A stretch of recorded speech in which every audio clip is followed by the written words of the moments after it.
నమస్తే, నా పేరు ప్రశాంతి. వై న్యూస్ కు స్వాగతం. నిన్న రాజమండ్రిలో అనుమానాస్పద స్థితిలో మృతి చెందిన పాస్టర్ ప్రవీణ్ పగడాల మృతి మతోన్మాదులు చేసి హత్య చేసి క్రైస్తవ సంఘాలు ఆరోపిస్తున్నాయి. పాస్టర్ ప్రవీణ్ పగడాల అనుమానాస్పద మృతికి నిరసనగా డాక్టర్ బిఆర్ అంబేద్కర్ కోనసీమ జిల్లా సకినేటిపల్లి, మలికీపురం మండలాలలో క్రైస్తవ సంఘాల ఆధ్వర్యంలో ఎంఆర్ఓ కార్యాలయాల ఎదుట నిరసనలు తెలిపారు. మత విద్వేషాలను రెచ్చగొట్టే వారిపై కఠిన చర్యలు తీసుకోవాలని డిమాండ్ చేశారు. ప్రవీణ్ పగడాల మృతిపై అనేక అనుమానాలు ఉన్నాయని సిబిఐ దర్యాప్తు చేపట్టాలని కోరారు. ఇటీవల కాలంలో క్రైస్తవులపై దాడులు పెరిగిపోయాయని, పదవుల్లో ఉన్న ప్రజాప్రతినిధులు పట్టించుకోవడం లేదంటూ ఆవేదన వ్యక్తం చేశారు. ప్రవీణ్ పగడాలను హత్య చేసి దాన్ని యాక్సిడెంట్గా చిత్రీకరించారని, పోలీసులు న్యాయబద్ధంగా విచారణ చేసి దోషులను శిక్షించాలని డిమాండ్ చేశారు.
నాకు మరణం పొంచి ఉంది, చంపేస్తానని వార్నింగ్ ఇస్తూ ఉన్నారు అని తన సొంత ఐడియాలో పోస్ట్ పెట్టారు. భారత రాజ్యాంగం ప్రకారం ఈ భారతదేశంలో పుట్టిన ప్రతి వ్యక్తి ఎవరైనా తన నచ్చిన మతాన్ని స్వీకరించుకునే హక్కు రాజ్యాంగం కల్పించింది. అటువంటిప్పుడు సుప్రీంకోర్టు ఇటీవల గైడ్లైన్స్ ఇచ్చింది. దయచేసి మసీదుల మీద గాని, దేవాలయాల మీద గాని ఎవరో వెళ్లవద్దు అని చెప్పినప్పుడు కూడా ఈ ప్రభుత్వాలు పట్టించుకోకపోవడం వల్ల ఆయన ఏ విధంగా అయితే 6 రోజుల క్రితం పోస్ట్ పెట్టారో 6 రోజులు తిరగకుండానే ప్రవీణ్ పగడాల గారి యొక్క మరణాన్ని మనం చూసాం. ఇవాళ చెప్తా ఉన్నారు అది యాక్సిడెంట్ అని. దయచేసి వినండి, అది యాక్సిడెంట్ కాదు. అది ఏ సీసీ ఫుటేజ్ లో కూడా యాక్సిడెంట్ గా కనపడలేదు. ఆయన గుద్దిన కారు గాని, ఆయన గుద్దిన వెహికల్ గాని అక్కడ లేదు.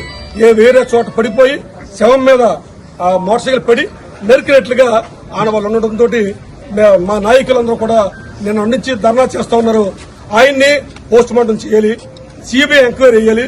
ఇది ఆత్మహత్య కాదు, యాక్సిడెంట్ కాదు, ఇది హత్య, క్రైస్తవులపై జరుగుతున్న హత్య అని మేము నిలదీస్తాము. తెలంగాణ సీఎం వెంటనే స్పందించి అక్కడికి మనుషులను పంపించి వారిని అరెస్ట్ చేయించి లోపలేయించినటువంటి పరిస్థితి మనం చూసాం. కానీ అదే పరిస్థితి ఇక్కడ క్రైస్తవ యాజకుల మీద, క్రైస్తవ పూజారుల మీద దాడులు జరుగుతూ ఉంటే, కిరాతకంగా చంపేస్తూ ఉంటే ఒక్క ఎమ్మెల్యే గాని, ఎంపీ గాని, సీఎం గాని స్పందించినటువంటి పరిస్థితులు ఈ రోజున మనం చూస్తూ ఉన్నాం. ఎంత దౌర్భాగ్యం ఎందుకుంది అని అంటే, నువ్వు నేను గొంతు విప్పట్లేదు, నువ్వు నేను మాట్లాడలేదు.